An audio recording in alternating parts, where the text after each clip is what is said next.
Hari ini saya akan bicara metode PRA yang terkait dengan waktu. Minggu depan mungkin juga masih metode-metode PRA yang terkait dengan waktu yang akan disampaikan oleh Pak Murdianto. Jadi hampir banyak teknik memang untuk menggali informasi dan sekaligus teknik yang bisa mengajak masyarakat secara partisipatif untuk menggali informasi, mengenali, dan juga menilai situasi di dalam komunitasnya. Baik, kita mulai saja karena ini ada saya sampaikan slide-nya banyak. Maksud saya adalah supaya Anda semua nanti bisa mempelajari sendiri, membaca lebih tenang begitu, dan dipadukan dengan rujukan buku yang sudah diberikan oleh Bu Ninu. Mungkin sudah bisa diakses ya? Sudah mengakses belum? Buku Community Method for the Community Participation, a complete guide for practitioner. Bukunya Kumar Somes. Apakah sudah bisa diakses buku atau rujukan itu oleh para mahasiswa? Halo? Apakah suara saya terdengar? Halo? Apakah suara saya terdengar? Oh, terdengar ya. Tolong direspon kalau mendengar. Ya. Baik, saya perkenalkan dulu diri saya. Saya Nur Aini Wahyuning Prasojo, atau bisa juga dipanggil dengan lebih singkat Ibu Eni begitu ya. Nah, hari ini saya mendapatkan amanat untuk menyampaikan pokok bahasan metode PRA yang terkait dengan waktu atau time related PRA method bagian 1, bagian 2 besok ya atau minggu depan oleh Pak Murdianto. Baik, slide-nya silakan diteruskan lagi Mbak Vina. Pada pokok bahasan 4 ini kita akan membahas metode-metode PRA atau Participatory Rural Appraisal yang terkait dengan waktu, dan metode-metode ini akan membantu kita mengeksplorasi dimensi temporal realitas sosial. Keunikan secara umum ya dari metode PRA yang terkait dengan waktu ini adalah memungkinkannya setiap orang atau nanti masyarakat ya yang memberikan atau berpartisipasi memberikan informasi tentang komunitasnya itu, mereka bisa menggunakan konsep waktu menurut persepsinya masing-masing. Contohnya seperti ini, kadang-kadang kita sering bertanya pada masyarakat, perjalanan dari desa ini sampai ke pasar itu lama atau sebentar? Masyarakat bilang, sebentar gitu. Tapi ternyata setelah kita orang luar, bukan masyarakat desa itu gitu ya, melakukan atau menjalaninya ternyata cukup lama sampai setengah jam atau 1 jam menuju pasar. Nah, tapi masyarakat desa mengatakan itu sebentar karena dia membandingkan dengan aktivitas-aktivitas lain atau menuju ke tempat lain yang jauh lebih lama gitu atau lebih sulit. Sehingga dimensi waktu di sini bisa tergantung persepsi dari masyarakat desa itu sendiri. Kita berusaha untuk menghayati gitu. Baik, lanjut. Ragam metode yang terkait dengan waktu. Saya seringkali nanti akan menyebut metode atau teknik gitu ya secara berganti-gantian, jangan bingung karena di bukunya Kumar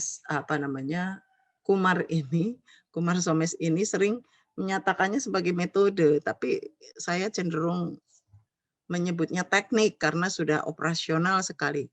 Bagaimana mengajak masyarakat untuk dengan cara-cara yang sudah sangat operasional bisa dilakukan bersama. Itu saya sebut sebagai teknik gitu ya. Jadi mohon maaf nanti kalau tertukar-tukar, saya pertukarkan istilah metode dengan teknik. Sebetulnya dalam arti yang sebenarnya kan metode seringkali membedakan metode itu masih lebih apa namanya, lebih cara-cara yang masih abstrak, kalau teknik itu udah betul-betul operasional ya. Jadi ada banyak metode yang terkait dengan waktu, di antaranya adalah misalnya kita sebut dengan teknik timeline atau penelusuran alur sejarah lokal. Ada teknik trend analysis, ada teknik lagi historical transect, ada teknik seasonal diagram, daily activity schedule, participatory genealogy, sampai kepada dream map gitu ya. Kemudian nama-nama ini di sini ada saya sebut timeline dalam kurung penelusuran alur sejarah lokal. Ini karena 2 buku yang berbeda yang saya rujuk ya. Timeline disebut dalam rujukan kita buku Kumar itu sebagai teknik yang menelusuri tentang sejarah atau peristiwa-peristiwa penting yang ada di lokasi atau di dalam masyarakat lokal itu, di dalam teritori masyarakat lokal itu. Nah, sehingga dalam rujukan buku yang lain, istilah timeline ini dibuat baru gitu dengan istilah penelusuran arus sejarah lokal. Jadi mungkin lebih mudah dipahami, kita segera langsung punya prediksi, oh teknik penelusuran alur sejarah lokal ini pasti menceritakan tentang peristiwa-peristiwa penting secara kronologis yang ada atau dialami secara kolektif oleh masyarakat di suatu wilayah lokal mereka. Jadi diganti, bukan diganti, diterjemahkannya seperti ini istilahnya. Kemudian trend analisis diistilahkan dengan bagan kecenderungan. Historical transect, ini transect sejarah. Kemudian seasonal diagram, sebetulnya kan harusnya diagram musiman ya, tapi di sini diistilahkan dengan kalender musim. Istilah itu nggak usah membuat Anda menjadi bingung, tapi intinya kalau nanti ketemu istilah-istilah ini sebetulnya sama gitu ya. Baik, kita lanjutkan. Hari ini kita tidak akan bicara semua tentu, tapi saya pilihkan ada 3 teknik saja, yaitu teknik timeline, kemudian bagan kecenderungan, dan yang ketiga transect sejarah tadi, historical transect ya. Nah, historical transect ini sebetulnya suatu teknik yang merupakan variasi atau varian gitu ya, karena kita boleh memodifikasi varian dari teknik bagan kecenderungan. Bedanya apa? Bedanya hanya kalau bagan kecenderungan itu nanti menggali informasi tren atau perubahan-perubahan akan sesuatu begitu ya, dalam batas waktu tertentu. Nah, transek sejarah ini sesuatunya tadi adalah lebih kepada menggali informasi sumber daya alam atau ekologi.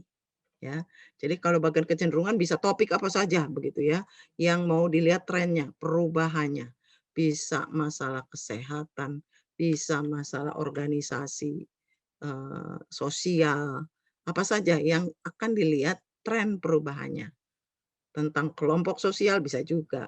Tapi kalau khusus bicara tentang sumber daya alam, ini variasi atau teknik bagan kecenderungan kemudian dinamakan menjadi transek sejarah. Hal yang kedua adalah ketika menggunakan istilah transek. Transek itu biasanya selain menggali informasi secara umum adalah sumber daya alam gitu ya, dan bisa dibuat spesifik, misalnya khusus tata guna lahannya saja, atau topik misalnya tentang keadaan air ya, apa namanya, debit air, atau bisa juga tentang perubahan-perubahan vegetasi yang ada di daerah itu atau di lokalitas itu gitu ya. Nah, bedanya dengan bagan kecenderungan atau sebetulnya tidak ada kata yang apa ya, yang apa, baku ya kalau untuk teknik-teknik karena siapapun boleh memodifikasi. Jadi khusus untuk transek sejarah ini biasanya dilakukan juga menggali informasi sambil melihat atau mengobservasi di samping mengajak diskusi masyarakat, juga mengobservasi tempatnya, wilayahnya itu, gitu ya. Jadi nanti misalnya ingin tahu tentang perubahan situasi atau ekosistem sungai dan masyarakatnya, begitu ya. Kemudian mengajak bersama-sama masyarakat mengamati masalah-masalah apa aja yang terjadi atau perubahan-perubahan apa saja yang terjadi di sekitar daerah aliran sungai, mulai dari hulunya sungai sampai ke hilirnya sungai. Apa saja yang berubah di situ ekosistemnya, misalnya seperti itu ya. Dan kemudian perubahan itu pasti terkait dengan dimensi waktu. Dulu seperti apa, sekarang seperti apa, dan prediksi ke depan seperti apa. Karena kalau kita sudah bisa lihat kecenderungannya, arahnya, perubahannya kemana, maka kita mungkin bisa memprediksi ke depan akan terjadi apa, begitu ya. Jadi transek sejarah ini adalah variasi dari teknik bagan kecenderungan. Itu. Nah, yang lain ini ada metode jadwal kegiatan harian, dia itu menggali informasi, teknik ini akan menggali informasi aktivitas orang-orang dalam keseharian mereka sejak mereka bangun tidur hingga tidur gitu. Jadi sehari itu apa saja aktivitasnya. Itu juga data yang perlu di apa namanya sebagai data awal yang perlu kita ketahui kalau kita ingin mengetahui atau menilai situasi suatu kelompok sosial atau masyarakat. Jadi apa sih aktivitasnya mereka dari pagi, dari bangun tidur sampai tidur lagi begitu. Ini pakai teknik jadwal kegiatan sehari. Apakah penting kita tahu itu? Penting, karena kalau saja misalnya ingin membuat program, maka Anda tahu kapan waktu-waktu luang. Kemudian juga jadwal kegiatan harian ini juga bisa menggambarkan apa namanya kepadatan aktivitas mereka di bidang apa dan apa namanya banyak hal-hal yang bisa dilihat dari teknik jadwal kegiatan harian untuk melihat keseharian atau livelihood masyarakat. Kemudian metode kalender musim ini juga suatu teknik atau metode yang dapat menggali informasi perubahan kehidupan masyarakat dalam siklus, namanya juga kalender musim. Siklusnya bisa musiman tanam gitu ya, musim tanam, bisa tahunan, bisa siklus tahunan, bisa juga siklus bulanan gitu ya. Kalau di masyarakat pertanian pasti ada siklus musiman, masa paceklik dan masa tidak paceklik. Di nelayan juga bisa seperti itu. Ada situasi-situasi paceklik, ada situasi-situasi panen raya gitu. Itu bisa diketahui informasinya lebih dalam dengan menggunakan teknik kalender musim. Teknik-teknik di sini sudah pasti ya, teknik-teknik yang dirancang untuk bisa mendorong masyarakat untuk terlibat secara partisipatif dalam menggali informasi. Informasi-informasi yang mereka peroleh dari kalangan mereka sendiri sebetulnya juga memberi penyadaran kepada masyarakat, pengetahuan baru, dan mereka saling belajar dari informasi yang diberikan di antara teman-teman mereka sendiri. Nah, metode atau teknik silsilah partisipatif ini juga suatu metode yang dapat digunakan untuk menggali informasi perubahan yang terjadi dalam beberapa generasi. Jadi ini lebih panjang lagi durasinya. Bisa berapa generasi ditangkap dari teknik silsilah partisipatif. Kemudian yang ke berapa nih? Ketujuh, itu ada teknik peta impian. Teknik ini dirancang untuk bisa menggali visi dan aspirasi masa depan masyarakat. Jadi masyarakat ditanya tentang apa sih sebetulnya cita-citanya, aspirasinya begitu, menggunakan teknik peta impian. Tentu dalam masa yang singkat ini, dalam kuliah yang singkat ini, tidak semua teknik disajikan. Anda bisa belajar sendiri, bisa mempraktekkan sendiri, dan bisa juga memodifikasinya sendiri. Jadi dipersilakan, rujukannya ada. Saya hanya menyampaikan secara garis besar mungkin tiga teknik saja ya untuk Anda kenali dan kemudian mencoba nanti dilatih pelaksanaannya di dalam praktikum dan juga kira-kira manfaatnya apa teknik ini dalam membangun partisipasi dan kemudian membangun juga motivasi untuk masyarakat nanti bertindak melakukan problem solving mereka sendiri. Lanjut. Nah, ini 3 sub pokok bahasan saya akan menjelaskan secara garis besar saja teknik timeline, trend analysis, historical transact. Ini sub-subnya yang akan kita diskusikan atau saya sampaikan lah, kalaupun tidak sempat diskusi banyak. Tapi saya berharap Anda boleh meng-cut saya kalau ada hal-hal yang tidak jelas gitu ya. Jadi kita akan mulai dengan setiap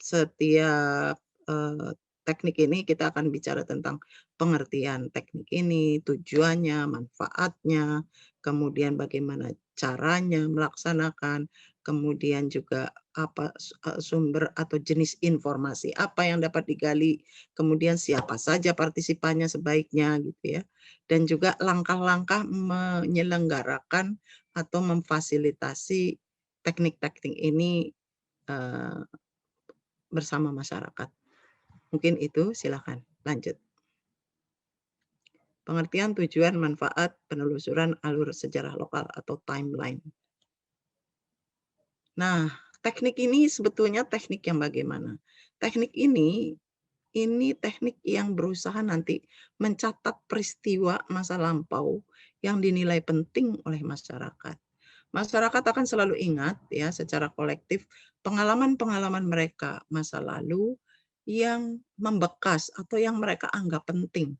Kalau nggak penting mereka bisa melupakan begitu ya. Tapi kalau kita ajak mereka menggali apa saja peristiwa penting yang pernah terjadi dalam pengalaman atau dalam komunitas lokal ini gitu, maka mereka akan dengan antusias nanti menyebutkan apa saja yang pernah terjadi dan satu sama lain orang-orang yang terlibat menceritakan tadi bisa saling cross check juga di antara mereka. Dan itu biasa, kalau kita memfasilitasi pasti akan rame nanti, oh enggak ini tahun sekian terjadi ini, yang lain ini tahun sekian. Nanti kita akan sebagai fasilitator mencoba untuk mencari sumber-sumber lain untuk dalam dimensi waktunya ini untuk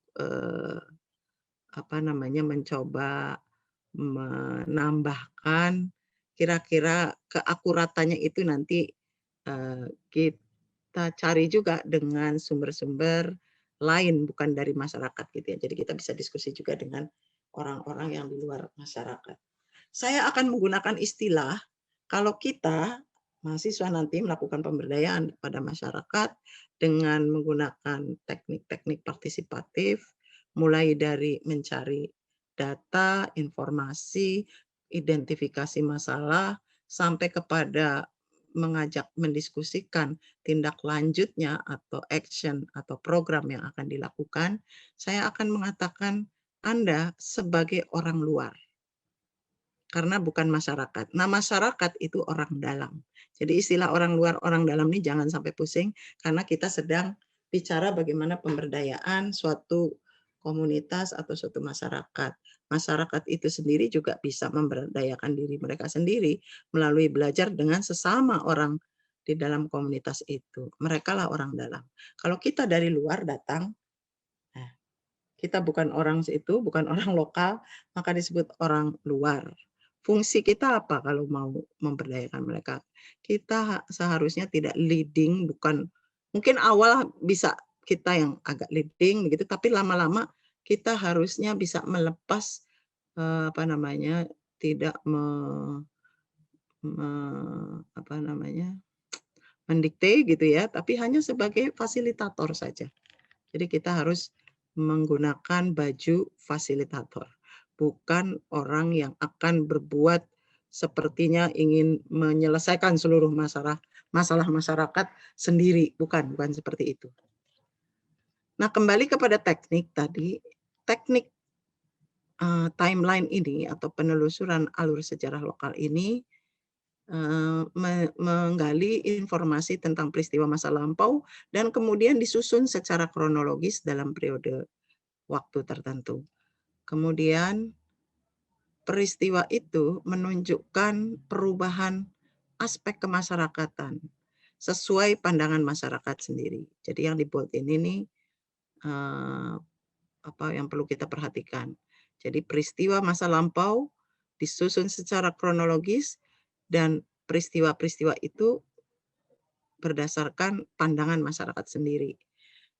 Dari peristiwa-peristiwa tadi yang sudah bisa tergali, nanti kemudian kita upayakan dicari lagi informasi yang lebih mendalam berupa bagaimana masyarakat memaknai setiap peristiwa tadi. Apakah dimaknai sebagai potensi-potensi atau sesuatu yang baik yang pernah terjadi atau sebagai suatu masalah, ya. Jadi kita harus tanya juga nanti, kita dalami peristiwa-peristiwa penting tadi dimaknai seperti apa oleh masyarakat. Kemudian sejarah digali oleh masyarakat sendiri melalui FGD. Sedangkan orang luar hanya sebagai fasilitator. Jadi kata-kata kuncinya seperti itu. Peristiwa masa lampau disusun secara kronologis sesuai pandangan masyarakat dan peristiwa tadi dimaknai seperti apa oleh masyarakat sebagai potensi ataukah sebagai masalah, dan kemudian orang luar hanya sebagai fasilitator fungsinya. Baik, lanjut. Tujuannya untuk apa? Tadi pengertiannya hampir senada dengan tujuan. Tujuannya memahami keadaan atau peristiwa masa lalu yang dinilai penting oleh masyarakat. Kemudian memahami keadaan atau isu penting masyarakat masa kini dengan memahami latar belakang sejarahnya. Ya, masa kini apakah ada hubungan kausal atau sebab akibat dengan latar belakang sejarahnya. Ya, tentu ada kaitan barangkali. Nah, ini nanti bisa didiskusikan lebih mendalam sehingga hal-hal seperti ini bisa ditemukan dari informasi masyarakat. Hasil diskusi sejarah ini bisa diterapkan dalam mencari informasi di bidang-bidang yang lebih topikal, lebih khusus. Misalnya sejarah pendidikan di suatu komunitas itu, sejarah kesehatan, sejarah ketahanan pangan, sejarah relasi gender, sejarah kondisi ekonomi, dan banyak lagi. Jadi topiknya silahkan tergantung dari data apa yang ingin digali. Yang jelas teknik ini membantu untuk mencari pengetahuan aspek-aspek yang akan dicari datanya tadi atau informasinya tadi berdasarkan urutan kronologis waktu tadi. Teknik ini juga bisa membangun raport kepada masyarakat. Raport itu adalah hubungan baik, ya.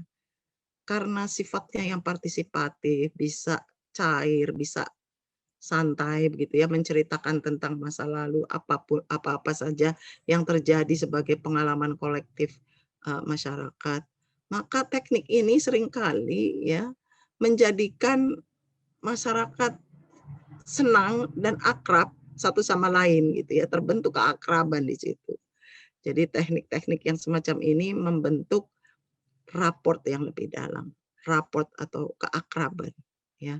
Sehingga kalau orang sudah akrab, dia nanti akan mudah kita ajak untuk memberi saran, memberi informasi, jadi tidak ada lagi kegagapan atau kendala-kendala dalam komunikasi.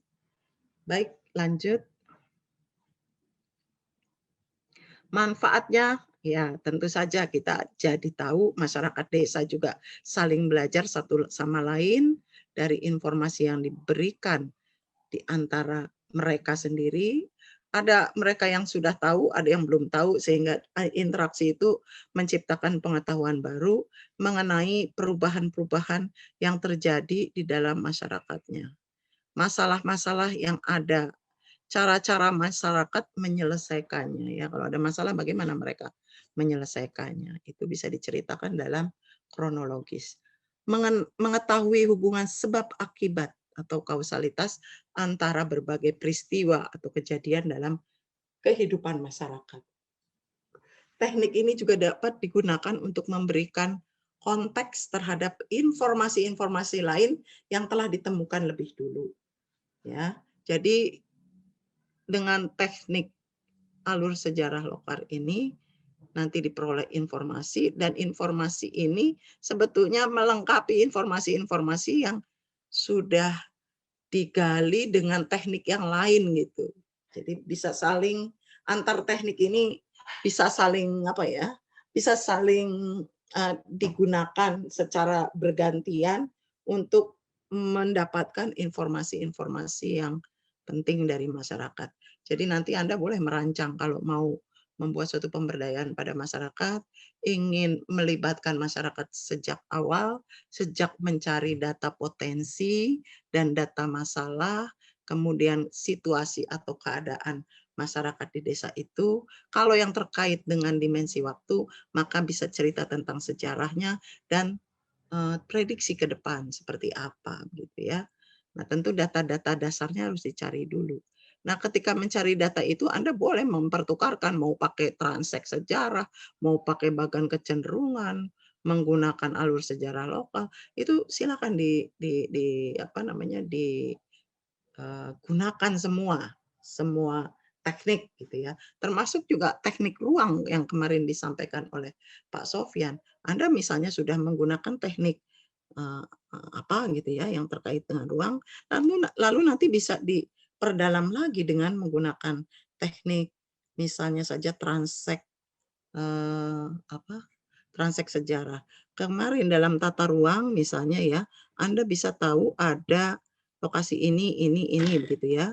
Tapi kan belum lihat perubahannya. Apakah terjadi tren perubahan itu? Bagaimana dulu, bagaimana sekarang, bagaimana prediksi ke depan. Nah, data itu bisa Anda gali dengan menggunakan teknik-teknik yang terkait dengan waktu ini. Pilihannya banyak tekniknya. Silakan Anda pertukarkan saja atau Anda susun penggunaan teknik-tekniknya sesuai dengan informasi apa yang kira-kira ingin diperdalam. Silakan lanjut. Caranya, sumber informasinya apa, kemudian jenis informasi apa yang bisa digali, kemudian siapa peserta-peserta yang bisa dilibatkan dalam teknik PRA ini, melaksanakan teknik PRA. Lanjut. Caranya. Nah, ini gambar hasil dari penggalian informasi menggunakan teknik timeline PS penelusuran sejarah alur sejarah lokal ya. Ini alur sejarah desa yang didiskusikan pada kelompok Sonaf di Desa Manamas di NTT ya. Ini kita lihat di sebelah kiri ada catatan-catatan tentang dimensi waktu. Pada tahun 1906 ada peristiwa perubahan tanah gitu ya. Tahun 1910 ada wabah kolera di desa itu. Kemudian pada tahun 1916 berdiri sekolah rakyat di desa itu. Pada tahun 39 Jepang masuk. Mereka mempraktekkan kerja paksa ya. Rakyat merasa menderita gitu ya. Pada tahun 50-an ada usaha-usaha orang Manamas kembali ke Ambenu. Ini catatan-catatan pendalamannya ada di sebelah kanan ini. Peristiwa-peristiwa apa yang terjadi ada di sebelah kanan. Dan ini informasi yang disampaikan oleh masyarakat itu sendiri. Jadi mereka yang bercerita. Fasilitator hanya menuliskan. Kalau ada masyarakat di situ yang bisa menulis, dipersilahkan juga. Mereka boleh juga menuliskan. Tapi kalau di situ belum ada kader yang bisa Anda ajak menjadi fasilitator misalnya, Anda lakukan itu dengan teman-teman Anda. Fasilitasi. Nah, inilah informasi-informasi awal, informasi-informasi dasar, informasi yang terkait dengan sejarah. Ya, alur sejarah. Nah, di sini kita bisa menengarai ada peristiwa-peristiwa penting ini. Semua yang dinyatakan di sini pasti dianggap penting oleh masyarakat. Artinya, masyarakat punya pengalaman secara kolektif yang sama di situ dan diingat. Jadi kalau ada sesuatu peristiwa yang diingat itu artinya dianggap penting karena otak kita kan selalu selektif. Kita nggak akan ingat sesuatu yang kita tidak anggap penting. Tetapi pengalaman kolektif bisa dirumuskan di sini karena semua merasakan. Nah, ini yang kira-kira yang informasi yang diperoleh dengan teknik alur sejarah lokal. Jadi tahu ada peristiwa apa saja di situ. Nah, kalau sudah tahu begini sebetulnya, misalnya di sini ada cerita tentang wabah kolera gitu ya. Wabah kolera terjadi pada tahun 1910. Nanti bisa Anda dalami khusus membuat pertemuan lagi untuk membahas tentang sejarah penyakit di desa ini misalnya. Saya pernah mendengar di Papua sana ada satu suku yang dia itu pernah mengalami wabah yang hampir membuat kematian hampir 60% dari penduduk komunitas di situ. Dan pasti itu suatu peristiwa yang sangat sangat diingat, penting dan mencekam mungkin gitu ya. Jadi bisa didalami itu. Bagaimana yang terjadi pada saat itu? Seperti apa? Adakah yang menolong? Apa sebabnya penyakit itu? Nah, itu didalami, ada probing untuk mendalami setiap peristiwa. Ya. Melihat kausalitasnya. Apakah suara saya masih terdengar karena di sini sedang hujan deras? Masih, Ibu. Terdengar, Ibu. Masih bisa ya? Iya. Mudah-mudahan nggak mengganggu ya. Nanti saya boleh diinterrupt ya kalau ada yang mau tanya ya. Ini nanti Anda bisa baca sendiri ya contoh-contohnya. Baik, jadi dari sini pelajaran apa yang kita petik? Di sini masyarakat bisa saling belajar di antara mereka sendiri. Masyarakat atau anggota masyarakat yang tua-tua pasti bisa cerita tentang sejarah sampai tahun 1906. Tapi anak mudanya tentu nggak tahu peristiwa ini. Sebaliknya nanti ketika pada masa yang semakin menuju ke arah kekinian, mungkin anak muda bisa cerita lebih banyak. Karena orang tua mungkin hanya tinggal di rumah, dia tidak tahu apa yang terjadi gitu. Jadi dengan teknik itu ada suatu interaksi, komunikasi antar warga itu sendiri dan mereka belajar tentang itu. Ya. Baik, lanjut. Nah, ini contoh yang sama tentang pendalaman alur sejarah pendidikan. Jadi bisa topiknya dikerucutkan lagi, pendidikan misalnya. Kalau tadi kan umum, peristiwa penting apa saja. Kalau sekarang dikhususkan, misalnya ingin tahu sejarah pendidikan di desa ini seperti apa. Nanti orang-orang yang diundang tentu orang-orang yang bisa memahami atau sangat akrab dengan dunia pendidikan. Ya, ini di desa Abdullapuram di India. Ini pada tahun 1929 masyarakat menyampaikan bahwa pada tahun ini sekolah gitu ya. Untuk orang dewasa itu mulai ada. Kemudian saya loncat-loncat saja ya supaya cepat. Tahun 50 mulai ada sekolah malam untuk orang-orang dewasa. Jadi sekolah sekolah vokasi mungkin ya, sekolah untuk orang dewasa. Kemudian mulai ada sekolah tahun 60 itu, baru mulainya tahun 60 ada sekolah untuk anak-anak petani. Yang mengajarnya siapa? Guru-guru privat. Mulai ada sekolah privat ini ya. Kemudian pada tahun-tahun berikutnya ya mulai dibangun sekolah gedungnya, mulai ada nah ini ada perempuan-perempuan membuat grup ekonomis produktif, grup kredit di sini ya. Mulai ada di desa itu. Kemudian seterusnya ya. Ini peristiwa-peristiwa yang memang dirasakan secara kolektif oleh masyarakat di situ. Baik, silakan lanjut. Kalau tadi mudah ya, kita melihat ada dimensi waktu, ada peristiwa-peristiwa penting yang terjadi, yang diingat secara kolektif. Nah, kalau ini cara menyajikannya beda lagi. Ini juga sama, cerita tentang peristiwa-peristiwa penting Yang kronologis menurut dimensi waktu ini yang ada garis di tengah melintang ini, garis yang horizontal ini dimensi waktunya. Nah, nanti mereka memberi informasi pada tahun-tahun ini ada apa saja begitu. Pada tahun 78 ada peristiwa penting apa, atau mereka ditanya ada peristiwa penting apa, baru kita membuatkan kronologinya, gitu ya. Jadi mereka hanya menyebutkan ada peristiwa apa dan itu kapan begitu. Lalu kita buatkan seperti ini. Misalnya pada tahun 78 di sini ada muncul Pancamarga. Saya nggak tahu di sana apa ada pada tahun 85 ini ada apa ini tak terbaca oleh saya. Tapi ada suatu peristiwa yang dianggap penting begitu ya. Terus semacam itu. Nah, kenapa ada dibuat semacam grafik? Grafik ini sebetulnya hanya menghubungkan antara peristiwa dengan peristiwa lain. Dibuat, dihubungkan, digambar sehingga kelihatan naik turunnya. Kenapa ada yang naik, ada yang turun? Yang naik ini yang ada di atas lebih tinggi, ini ada pemaknaan, ya, ini harus ditetapkan bersama gitu ya. Pemaknaan bahwa suatu peristiwa dianggap sebagai sesuatu yang positif. Kalau peristiwa itu dianggap sebagai suatu masalah atau sesuatu yang negatif, maka diletakkan di bagian yang lebih bawah, begitu.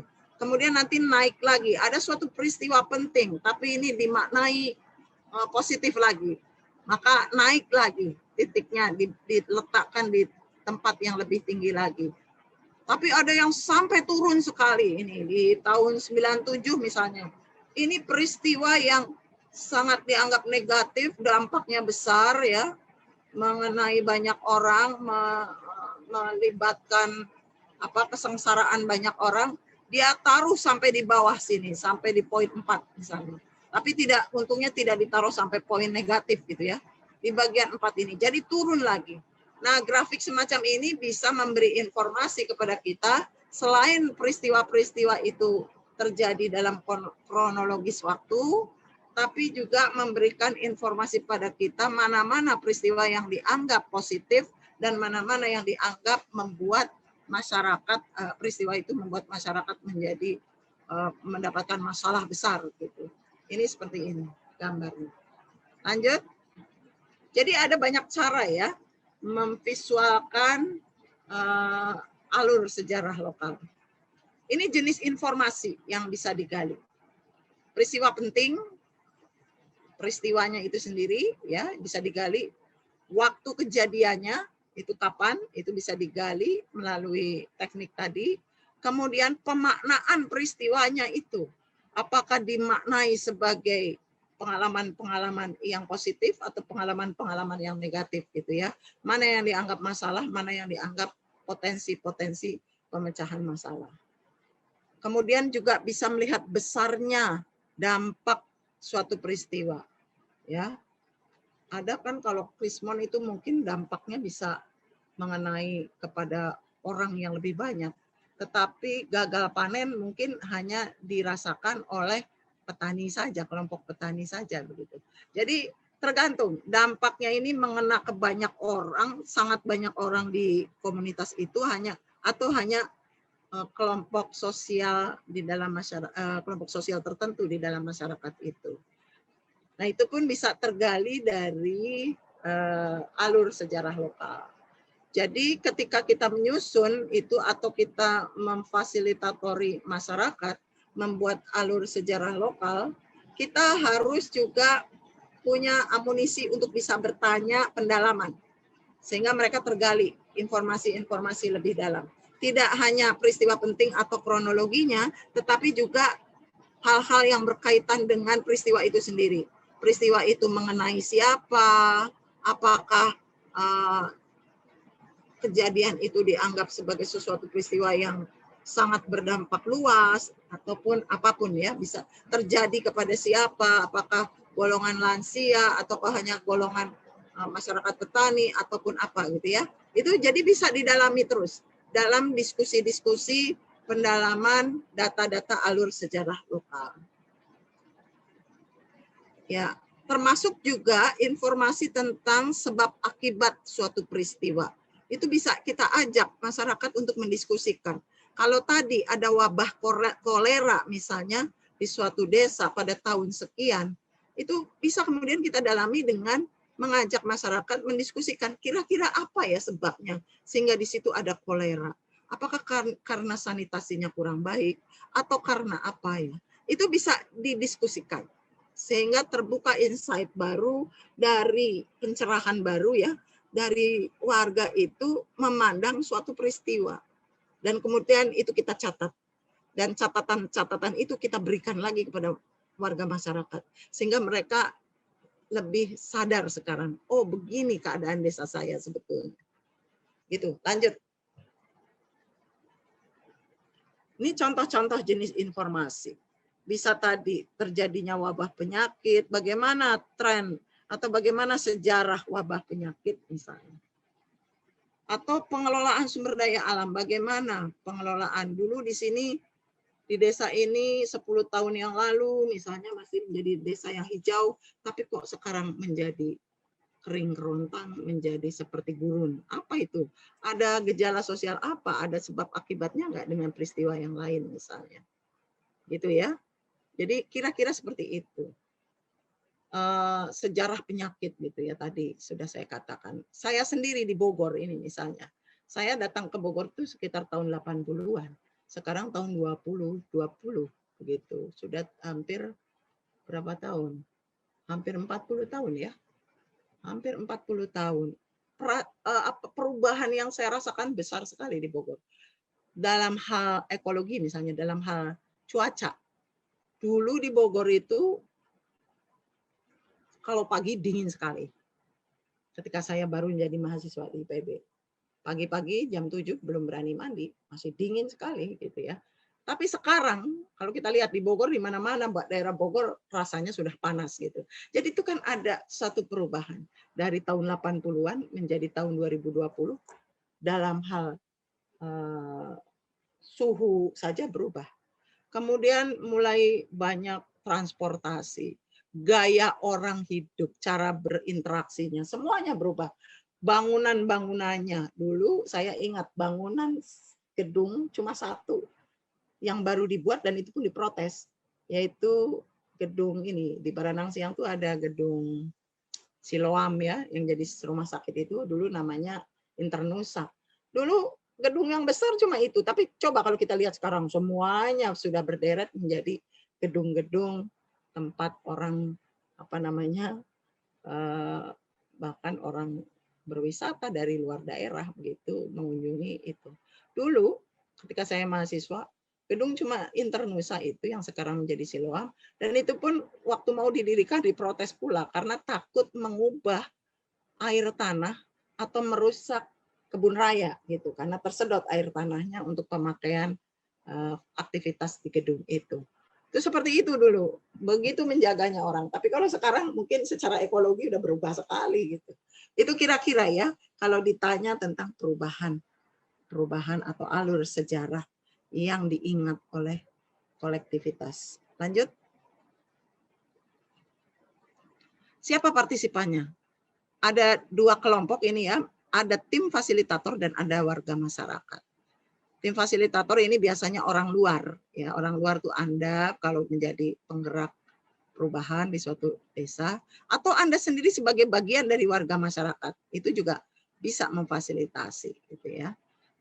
Warga masyarakat ini misalnya orang-orang yang tadi akan diundang, yang bisa memberi informasi tentang sejarah masa lalu dan keadaan kondisi sekarang. Makanya mungkin perlu dilibatkan orang-orang tua lanjut usia untuk cerita bagaimana kondisi masa lalu. Kemudian tokoh-tokoh masyarakat boleh dan juga warga biasa karena warga biasa juga mereka mengalami suatu peristiwa-peristiwa sejarah di dalam kehidupan mikro di desa gitu ya. Dan jangan lupa aspek gendernya. Kalau mencari pengalaman-pengalaman penting yang terekam di dalam otak laki-laki pasti berbeda dengan yang perempuan karena pengalaman mereka sangat tergantung dengan apa namanya jenis kelaminnya kadang-kadang ya. Perempuan secara normatif misalnya dia domainnya di sekitar rumah. Nah, peristiwa-peristiwa apa yang banyak terjadi di sekitar rumah atau di sekitar domain mereka beraktivitas. Sementara laki-laki apa? Juga bisa memberikan informasi yang berbeda. Jadi intinya warga masyarakat yang diundang itu haruslah mix, yang kira-kira bisa memberikan masukan-masukan atau informasi yang lebih dalam gitu, dan atau lebih lengkap gitu, tentang situasi komunitasnya. Sumber informasi lain selain sumber primer tadi, ber-FGD atau berdiskusi dengan warga masyarakat, dan ketika diskusi juga boleh tidak campur ya, tapi bisa juga dibuat berseri, tetapi dengan kelompok-kelompok sosial tertentu. Misalnya perempuan dengan perempuan saja, laki-laki dengan laki-laki saja, kemudian nanti baru datanya digabung, dan kemudian nanti di-share lagi data gabungan itu kepada mereka, warga masyarakat. Jadi selalu akan ada siklus seperti itu. Nah, selain sumber primer, ada juga sumber informasi lain seperti mungkin ada arsip-arsip, buku-buku, mungkin juga ada lagu-lagu, pantun-pantun, cerita rakyat. Itu semua informasi tentang kehidupan masyarakat desa. Kadang-kadang lagu-lagu tuh menggambarkan juga bagaimana kondisi masa lalu, misalnya lagu-lagu atau juga mitos-mitos, hikayat-hikayat, itu pasti ada koneksinya dengan kejadian-kejadian yang memang pernah terjadi di situ. Walaupun tidak sepenuhnya misalnya tidak sepenuhnya persis gitu ya, karena kadang-kadang mitos itu kan sesuatu yang dilebih-lebihkan gitu, tapi pasti ada koneksinya gitu, si mitos tadi. Ada kaitannya dengan kehidupan yang memang mereka alami. Lanjut.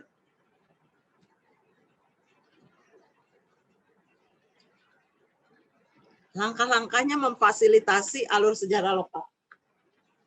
Seperti apa? Tentu pertama-tama tim fasilitator menyiapkan alat-alat dan bahan. Alat-alat dan bahan yang ingin saya sampaikan di sini adalah tidak selalu alat-alat itu terkait dengan yang modern, walaupun bisa. Misalnya menggunakan drone untuk melihat itu ya, bentang alam misalnya. Tapi tidak selalu seperti itu, karena mungkin masyarakat belum familiar atau belum akrab dengan alat-alat seperti itu.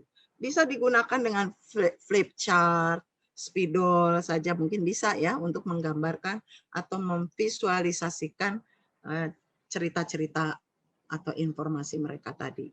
Tapi kalau itu tidak ada juga bisa dimodifikasi oleh Anda fasilitator. Di NTT yang terjadi ketika menggali alur sejarah lokal, mereka menggunakan simbol-simbol dan menggunakan alat-alat yang sederhana. Ketika mereka cerita misalnya tentang ekologinya yang berubah, tata guna lahannya yang berubah dari dulu sampai sekarang, dia pakai simbol-simbol batu-batu yang ada di situ misalnya.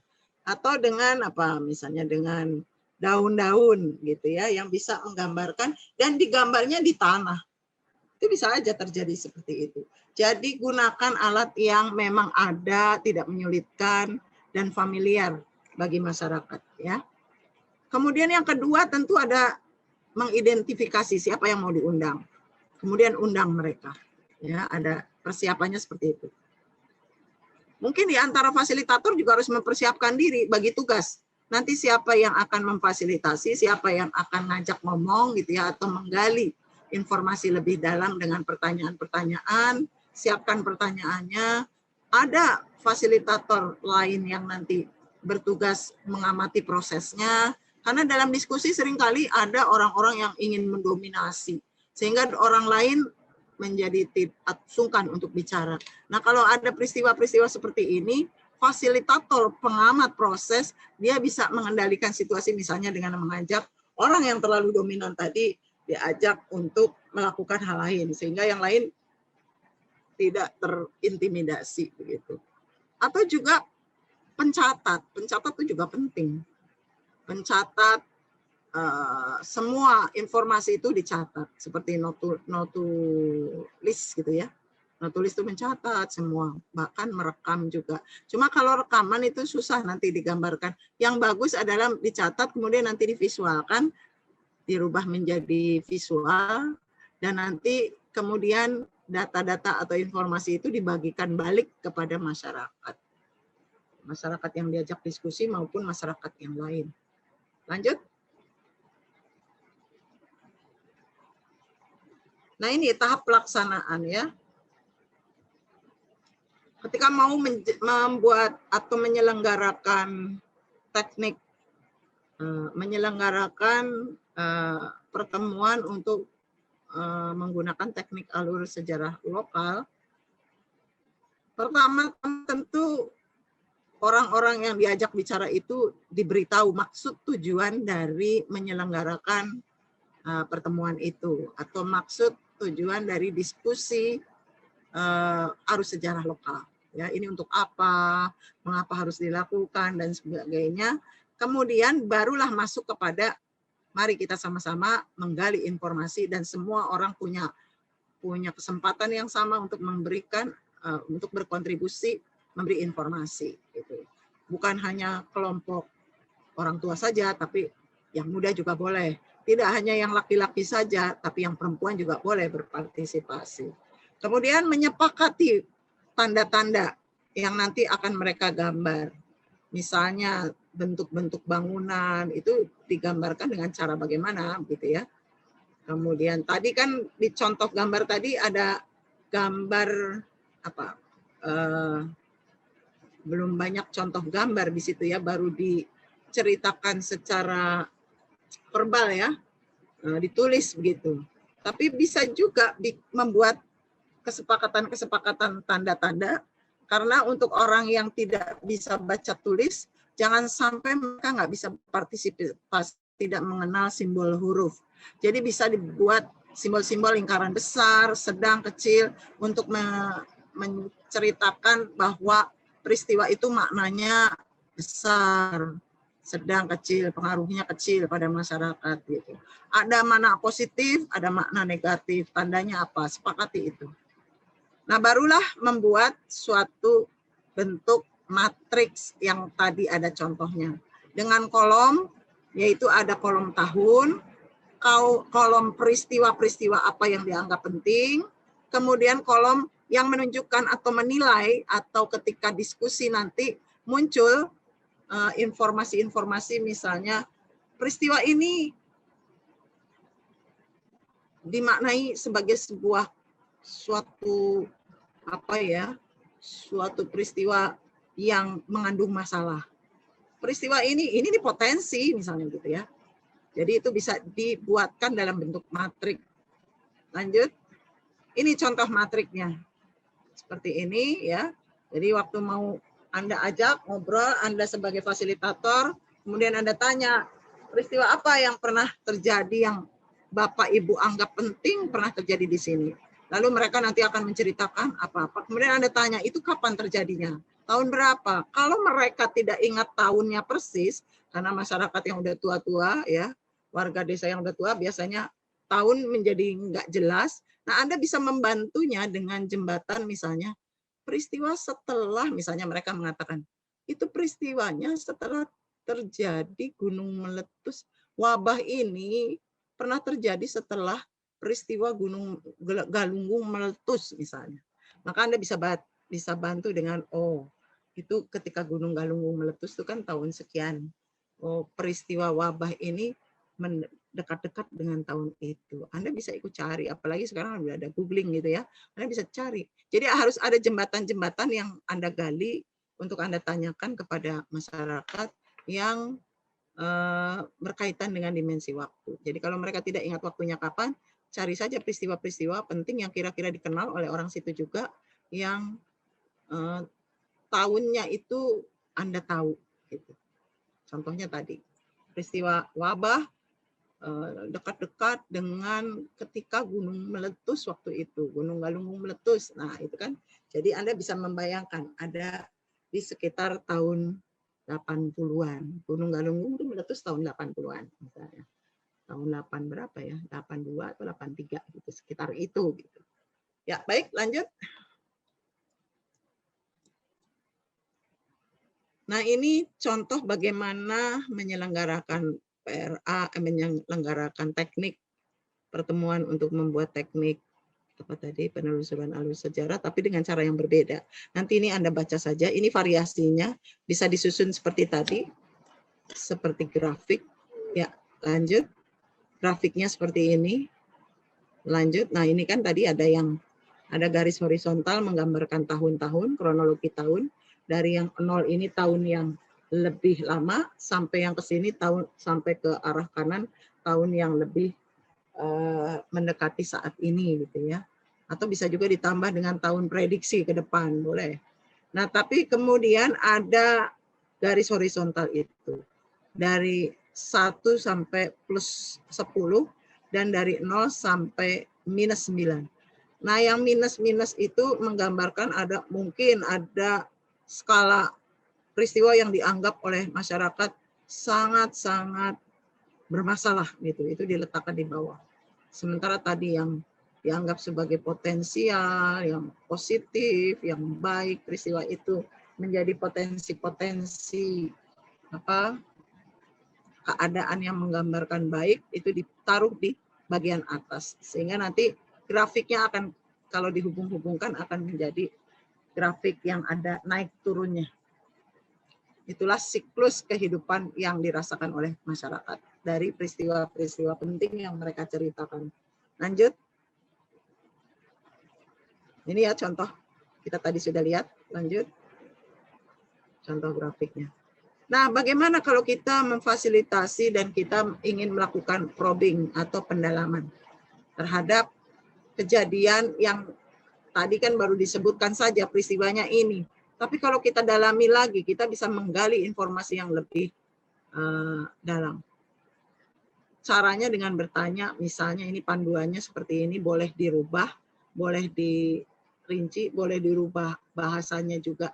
Tapi intinya, Anda bisa memperdalam dengan menanyakan bagaimana situasi atau saat peristiwa tersebut. Tadi katanya kan ada, pernah di satu desa di NTT tadi ada wabah kolera gitu ya, pada tahun 39. Nah, itu bisa diperdalam nanti dalam diskusi lanjutan, itu pada saat itu, waktu ada wabah itu, bagaimana sih situasinya, apa semua orang tercekam, sampai banyak yang meninggal, atau adakah akhirnya diobati bagaimana, atau akhirnya bagaimana cara mengatasinya, ya pandemi-pandemi seperti itu yang dirasakan oleh masyarakat. Seperti kita sekarang juga, mungkin kalau didalami kan macam-macam, pandemi COVID-19. Kita kita rujuk, adakah kausalitasnya, adakah kaitannya dengan pandemi-pandemi sebelumnya. Kan ada itu. COVID-19 itu kan kaitannya dengan SARS juga. Jadi SARS dulu sudah ada pada tahun-tahun itu, tahun-tahun berapa itu ya, sekitar tahun 2000-an gitu. Ada kawan saya yang meninggal juga karena SARS. SARS itu semacam virus juga. Nah, tapi terus dia bermodifikasi terus, bermutasi ya istilahnya. Bermutasi terus sampai akhirnya jadi ada COVID yang ini gitu. Jadi itu suatu rentetan panjang dan mungkin juga kita bisa kaitkan dengan sebab akibat ya. Dalami terus itu. Misalnya untuk topik seperti itu. Apa saja hal-hal yang penting pada peristiwa itu ya. Bagaimana cara orang untuk mencari cara-cara apa yang dilakukan untuk mengatasi pandemi itu. SARS sekarang sudah nggak ini lagi, nggak rame lagi karena mungkin sudah teratasi. Gimana upaya orang pada saat itu? Nah, sebaliknya sekarang juga begitu di COVID-19, upaya macam-macam. Ada orang membuat vaksin, ini barusan saya baca di ada ilmuwan Pak Rianto atau siapa, dia sudah hampir menemukan satu cara untuk bisa mengetes COVID tanpa mahal dan cepat gitu diketahuinya untuk tes semacam swab-nya. Dia menggunakan teknologi e-nose atau apa ya disebut seperti itu. Tapi masih dalam rancangan penelitian terus. Nah, kekurangan biaya nih dalam keadaan untuk mencobakannya dia kurang biaya. Nah, ini yang sedang dipikirkan gimana supaya bisa dapat biaya supaya penelitian itu berlanjut terus dan akhirnya bisa menciptakan suatu alat untuk bisa mendeteksi seseorang kena COVID atau tidak dengan harga yang murah dan dalam waktu yang cepat. Kalau sekarang kan kita mau tes swab itu harganya berapa tuh? Mbak Hana tahu tuh kemarin tuh. 9 apa sampai 1 juta ya, berarti mahal gitu. Dan juga menunggu beberapa saat. Nah, ini udah mau ditemukan. Nah, itulah maksudnya, peristiwa-peristiwa yang bisa digali dalam hal apa saja yang terkait dengan peristiwa penting itu. Apa saja perubahan yang terjadi? Apa alasan yang untuk berubah? Ketika fasilitator mendapati hal-hal yang meragukan, beberapa pertanyaan yang bisa membantu diantaranya adalah misalnya menanyakan, Bapak, Ibu, tolong ceritakan lebih lanjut tentang ini gitu. Jadi kita bisa menggalinya dengan cara begitu, bertanya terus. Apa makna kejadian itu bagi masyarakat atau warga desa ini? Warga desa memaknainya bagaimana? Atau kalau masih agak sulit pakai bahasa memaknai, warga desa menyikapinya bagaimana? Terus menganggap peristiwa itu sebagai apa? Apakah sebagai musibah, ujian ataupun apa ya, hukuman Tuhan, atau sebetulnya ya ini peristiwa biasa saja karena cyclical terjadi, karena ada hal-hal yang mungkin ini. Kemudian misalnya begini, dimaknai seperti apa COVID itu? Oh, kita jangan berdekatan atau ya udah biar nggak apa-apa berdekatan karena itu kan sebetulnya bukan hal yang berat gitu misalnya. Nah, itu kan makna menjadi berbeda-beda di dalam masyarakat desa itu sendiri. Nanti kita tanyakan itu lebih dalam. Seperti apa mereka memaknai COVID. Sekarang ini kita saksikan kan ada orang yang tidak terlalu khawatir dengan COVID sehingga perilakunya seperti itu. Tapi ada orang yang khawatir sekali sehingga dia mengurung diri di rumah, sangat ketakutan gitu. Nah, pemaknaannya itu bagaimana dan mengapa mereka menjadi seperti itu gitu. Itu yang perlu digali ya. Itu contoh saja. Nanti topiknya apa, aspeknya apa ketika Anda di desa melakukan teknik-teknik partisipatif ini bisa Anda pilih sendiri ya topik-topiknya. Silakan. Lanjut. Nah, tahap yang terakhir adalah setelah bisa membuat apa visual dari alur sejarah lokal tadi, kemudian mendiskusikannya, pendalaman tadi, dan kemudian akhirnya sampai kepada kalau begitu kita melihat ada suatu masalah, tapi juga ada potensi dari peristiwa-peristiwa penting yang terjadi pada masa lalu. Dan juga kita tahu ada hubungan kausalnya. Lalu kita akan apa ke depan? Nah, ini tindak lanjut. Jadi adakan FGD atau diskusi tentang rencana tindak lanjut. Bisa saja tindak lanjutnya belum mengatasi masalah, tapi misalnya kita dalami dulu lagi persoalan tentang atau pemahaman tentang penyakit tadi, kronologis penyakit tadi. Kita lakukan pertemuan berikut untuk memberi pendalaman informasi tentang itu. Itu juga suatu tindak lanjut. Jadi tindak lanjut bisa tindak lanjut ingin mendalami informasi itu lagi dengan menggunakan teknik yang lain atau dengan teknik yang sama tapi dengan kelompok yang lain. Tapi bisa juga sampai kepada tindak lanjut langsung melakukan suatu aksi untuk pemecahan masalah, memilih masalah. Tapi ini masih terlalu awal. Biasanya teknik-teknik ini digunakan untuk menggali informasi dulu sebanyak-banyaknya. Nanti ada teknik misalnya teknik yang terkait dengan bukan terkait dengan waktu ya. Ada teknik PRA yang namanya saya agak lupa. Jadi dia bisa menyeleksi mana yang prioritas dan mana yang tidak untuk diselesaikan lebih dulu. Akar masalah, pohon masalah. Oh ya, saya ingat.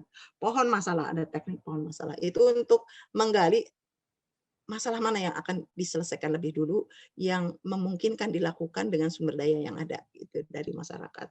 Nanti setelah itu baru diputuskan, oh dari sekian banyak masalah, masalah ini dulu yang akan kita selesaikan. Kita buat tindak lanjutnya, buat rencananya. Siapa yang bertanggung jawab, siapa melakukan apa gitu ya. Dan bagaimana evaluasinya. Itu kira-kira seperti itu. Jadi nanti sampai kepada membuat suatu program.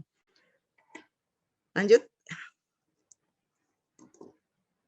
Nah ini, jadi ini untuk tindak lanjut. Berikutnya, masyarakat diajak untuk mendiskusikan setelah ini, setelah tahu informasi ini, what next? Apa yang akan kita lakukan ke depan? Gitu. Lakukan kegiatan apa? Action langsung, memecahkan masalah, atau masih mengumpulkan data atau informasi lebih dalam dulu. Supaya nanti waktu mengambil keputusan apa yang akan dilakukan juga lebih bijak, karena informasinya sudah jauh lebih lengkap. Ya, itu kira-kira seperti itu. Tapi didiskusikan bersama masyarakat, nggak boleh dipikirkan oleh fasilitator saja, tapi itu didiskusikan. Fasilitator benar-benar fungsinya untuk memfasilitasi saja. Lanjut.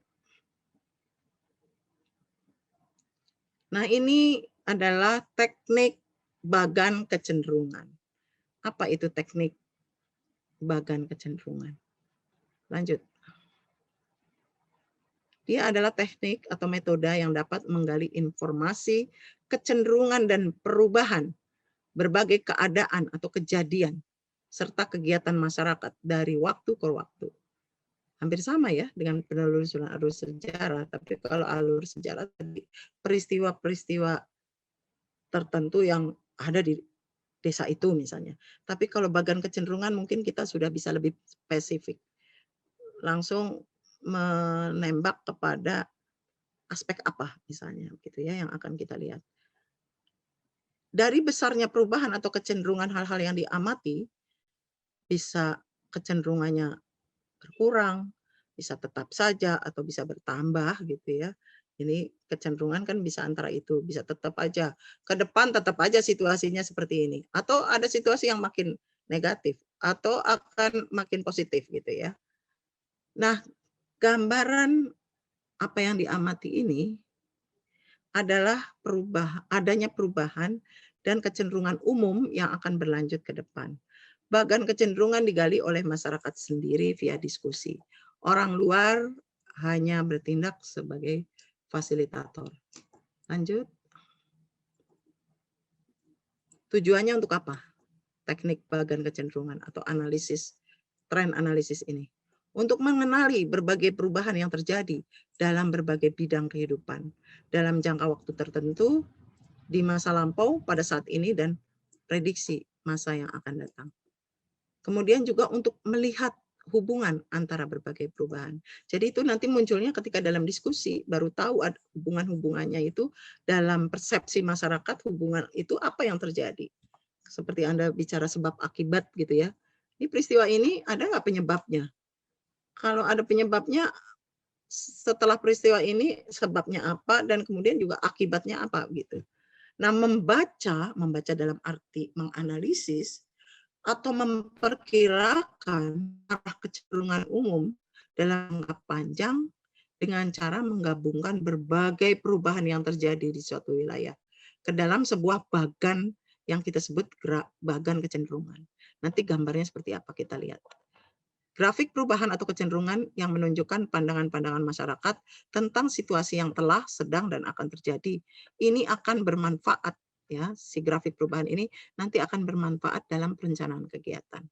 Jadi informasi-informasi kecenderungan yang terjadi dalam berbagai aspek di dalam kehidupan masyarakat, informasi itu berguna nanti untuk merancang perencanaan kegiatan. Baik itu kegiatan program mengatasi masalah maupun kegiatan-kegiatan ya tentunya untuk mengatasi masalah ya. Atau kegiatan mencari data yang lebih lengkap lagi itu juga bisa. Lanjut.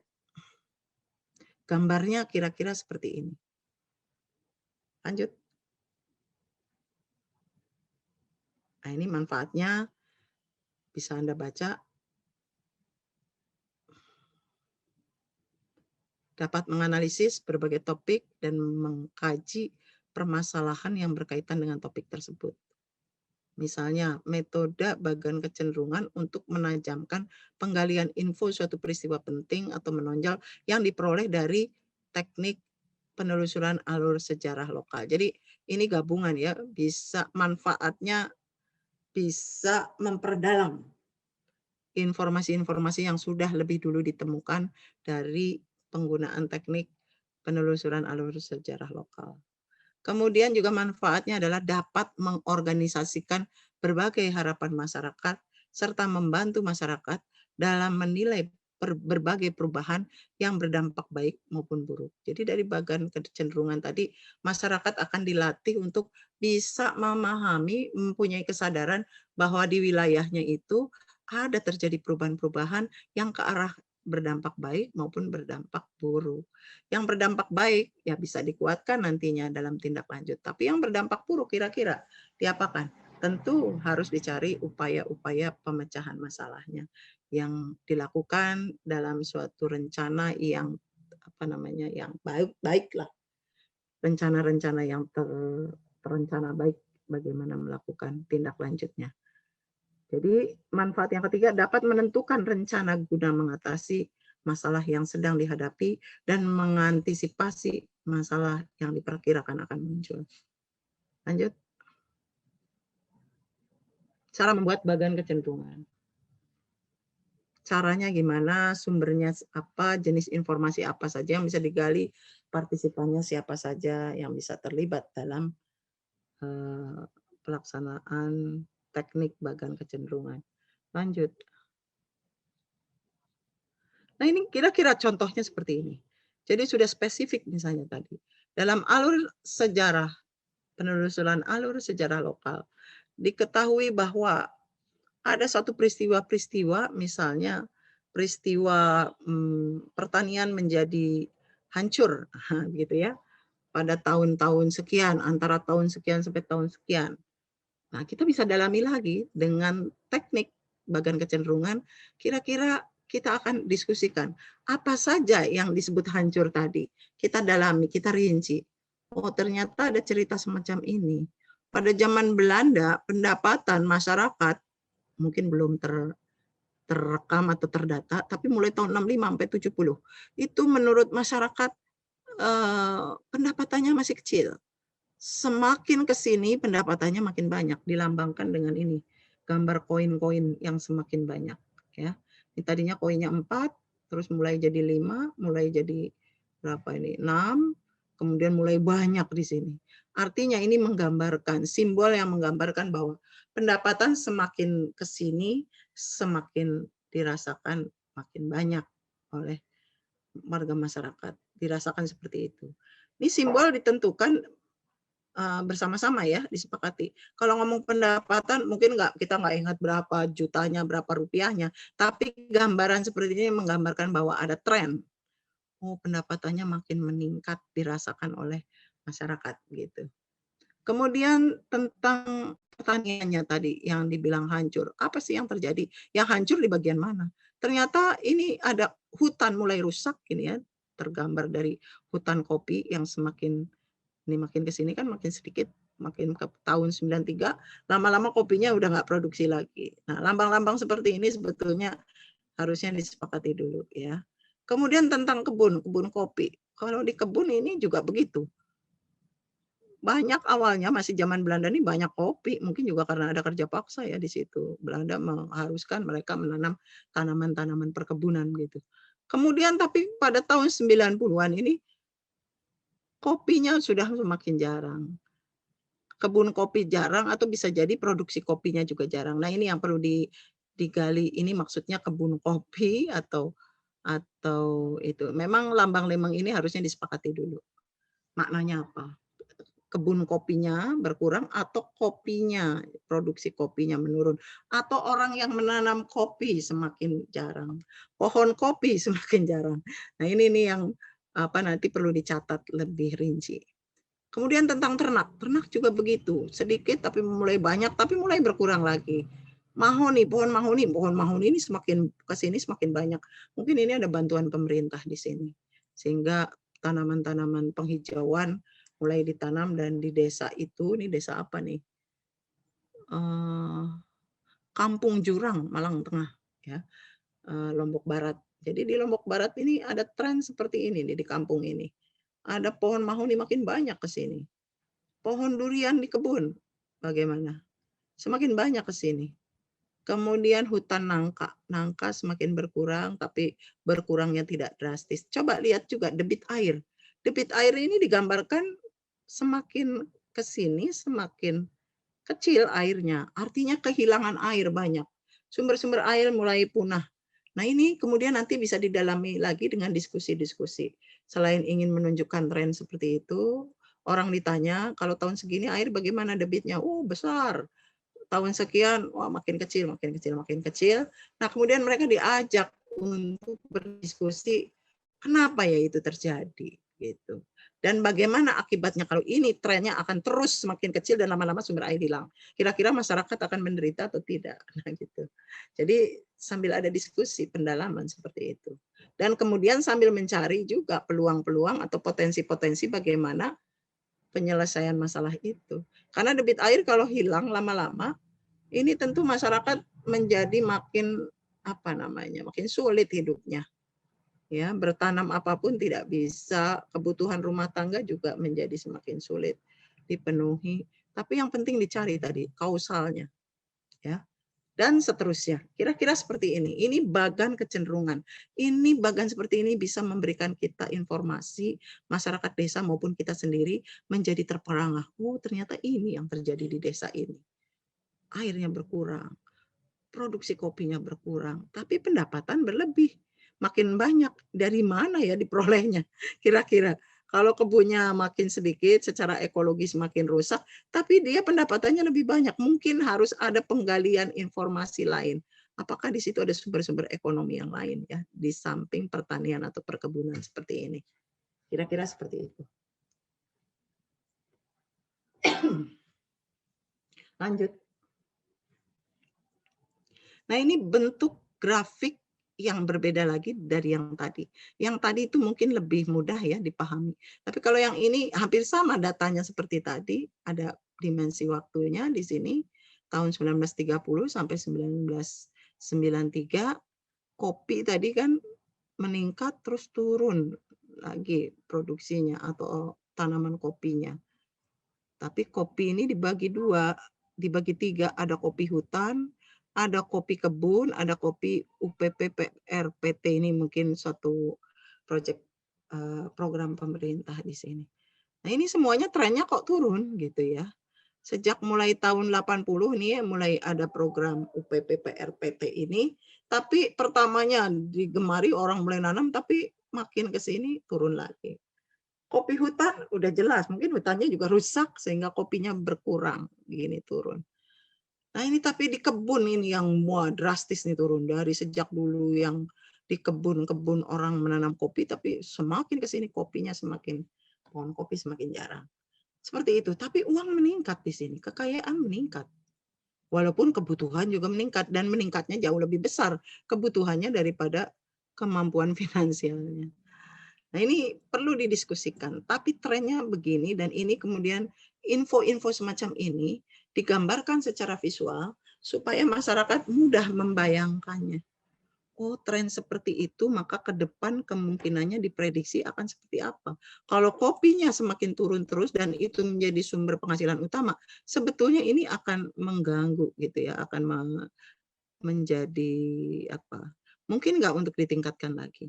Tapi sesuatu yang membuat penasaran di sini adalah uangnya kok makin meningkat menurut masyarakat. Jadi ini harusnya digali, dari mana ini dia dapat. Kalau bukan dari usaha-usaha perkebunannya, dia dapat dari mana nih? Belum tergali nih. Harusnya ditanya lagi, gitu seperti itu. Baik, lanjut.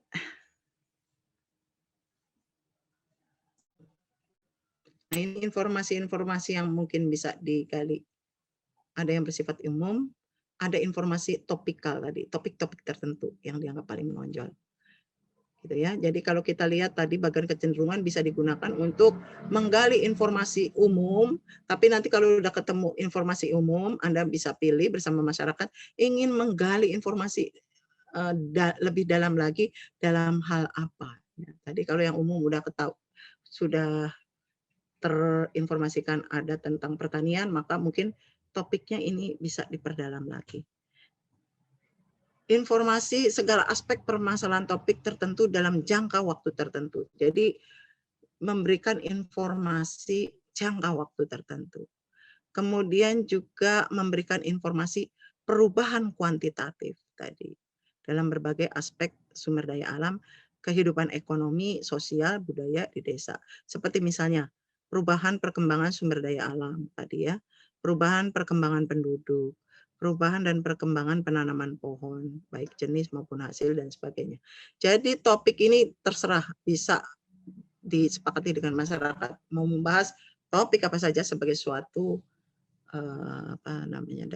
data dasar nanti bagi masyarakat untuk mereka nanti bisa menggunakannya, memanfaatkannya ketika mereka mau merancang suatu program.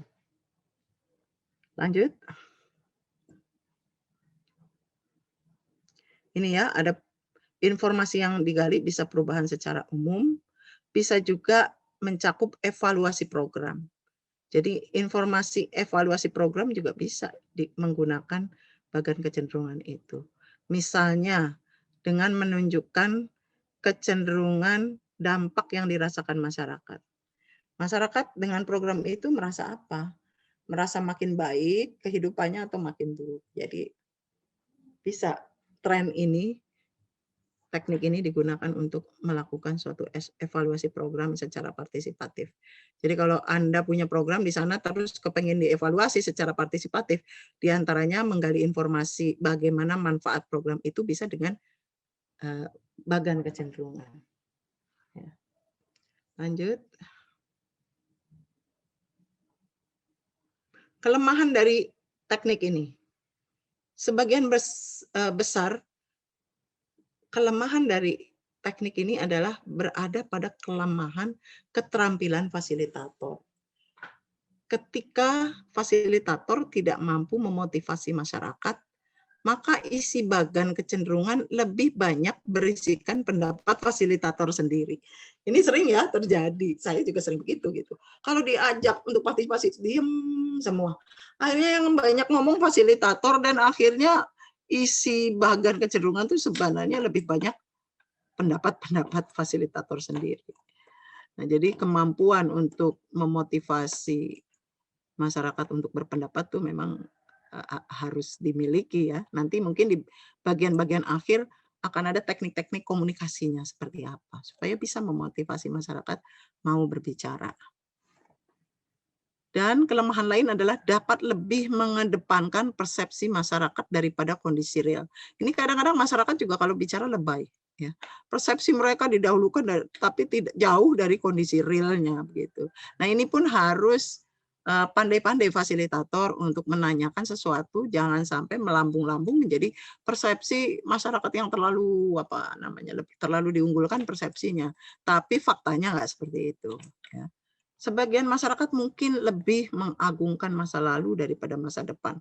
Seringkali masyarakat sering ngomong begini, kehidupan masa lalu yang dulu itu jauh lebih enak karena begini, begitu. Tapi dia tidak seimbang memberikan informasi. Juga ada hal-hal yang dulu tidak dirasakan dan sekarang dirasakan lebih baik. Tapi kadang-kadang orang yang punya karakter atau watak misalnya dia selalu pesimis gitu, ini bisa merusak bagan kecenderungan gitu ya.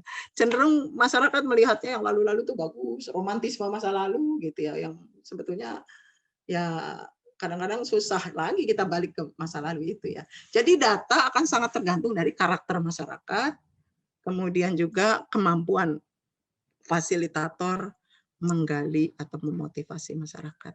Ini kelemahan dari teknik ini. Tapi sebetulnya bukan tekniknya yang lemah, mungkin kemampuan si fasilitator melaksanakan teknik apapun sebetulnya harus mampu berkomunikasi dengan baik. Dan juga masyarakat pasti punya karakter-karakter khas yang kita harus antisipasi juga. Begitu. Baik, lanjut.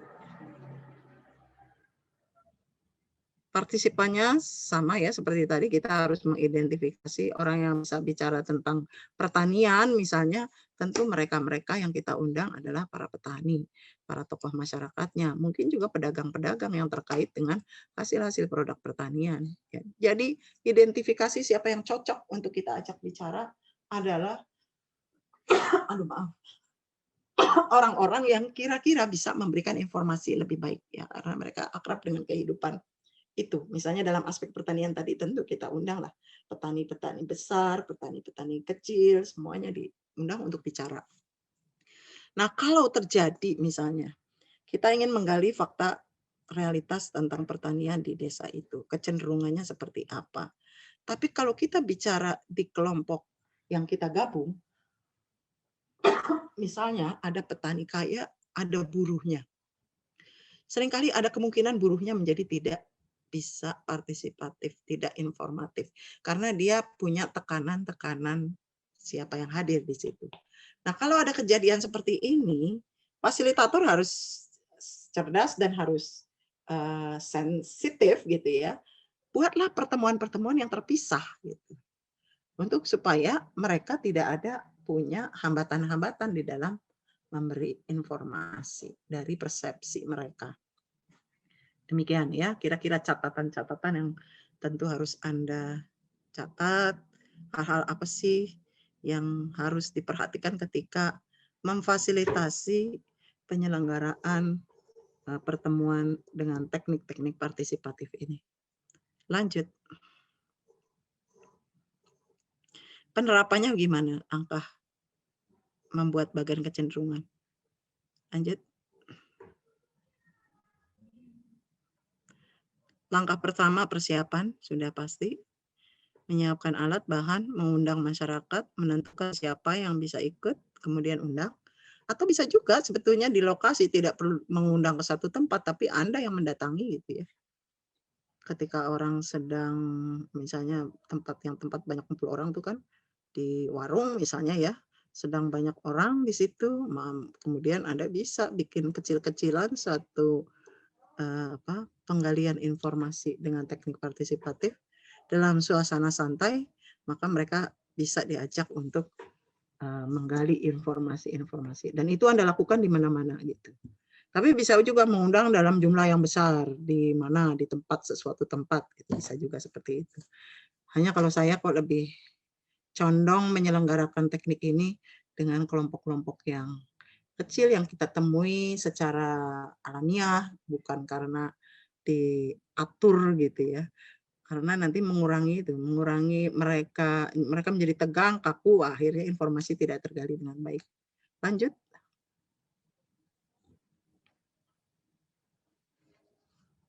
Nah ini tahap pelaksanaan. Pemandu atau fasilitator tadi menjelaskan maksud proses pelaksanaan kegiatan. Kemudian memfasilitasi dengan membuat gambar kerangka bagan yang akan digunakan, yaitu matrik yang pada satu poros menunjukkan topik pengamatan dan poros yang lain menunjukkan waktu. Tadi contohnya sudah Anda lihat. Bagaimana satu poros ada waktu di situ. Waktu tidak selalu harus berisi tahun, tapi bisa suatu peristiwa juga untuk pendekatan gitu ya, kalau mereka nggak ingat tahunnya. Peristiwa ini, ketika ada peristiwa ini, maka ada kondisi air itu begini. Sesudah peristiwa itu kondisi airnya begini. Itu kan bisa juga dibuat pendekatan seperti itu. Variasi-variasinya atau modifikasi-modifikasinya. Tentukan simbol-simbol topik ya. Topik utama, tentukan topik-topik utama bersama masyarakat yang akan didiskusikan, kemudian tentukan simbol-simbol topik tadi, simbol panen, simbol ternak, seperti tadi kan ada simbolnya ya, gambarnya. Tentukan simbol yang menentukan penilaian. Misalnya banyak sekali, banyak sedikit, sedikit banyak, sedikit, sedikit sekali. Tadi ada gambar kepala-kepala kerbau banyak, sedikit, berkurang, cuma satu. Itu disepakati sehingga orang yang buta huruf pun jadi paham visualisasi itu, gitu ya. Kemudian tentukan titik awal waktu. Ya, mari kita Pak cerita tentang 10 tahun terakhir. Kalau sekarang tahun 2020 kita mulai dari cerita tahun 2010 misalnya. Itu menentukan titik awalnya. Untuk kemudian didiskusikan bagaimana trennya sampai tahun 2020 ini misalnya. Atau bahkan sampai 2030. Artinya sudah melakukan prediksi di situ. Kalau air semakin surut sampai tahun 20 surut dari tahun 10 tahun terakhir, maka ke depan juga dia akan lebih surut karena trennya kok seperti itu, kecenderungannya kok nggak ada yang tiba-tiba naik gitu, tapi turun terus. Maka bisa diprediksi ke depan akan kehilangan atau kekurangan air. Nah, sebelum itu terjadi, maka nanti kemudian didiskusikan tindak lanjut apa yang harus dilakukan oleh masyarakat secara bersama-sama. Lanjut. Nah, ini contoh. Lanjut. Tadi kita sudah contoh. Nanti Anda baca lagi. Mulailah diskusi dengan topik yang ringan, kemudian analisa bagan, kemudian membahas kecenderungan yang terjadi, cari informasi tentang pemecahan masalah yang pernah mereka coba, dan peran mereka dalam melaksanakannya bagaimana, kemudian juga memprediksi ke depan apa yang akan terjadi. Catat seluruh masalah, potensi, dan informasi yang tergali lainnya dengan cermat sebagai dokumen untuk bahan bagi kegiatan penerapan teknik lain. Jadi nanti akan dipadu atau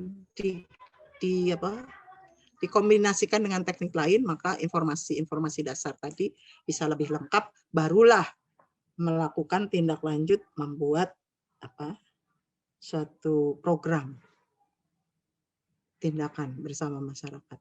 Lanjut. Nah, ini pertanyaan-pertanyaan yang bisa diajukan untuk probing, untuk pendalaman.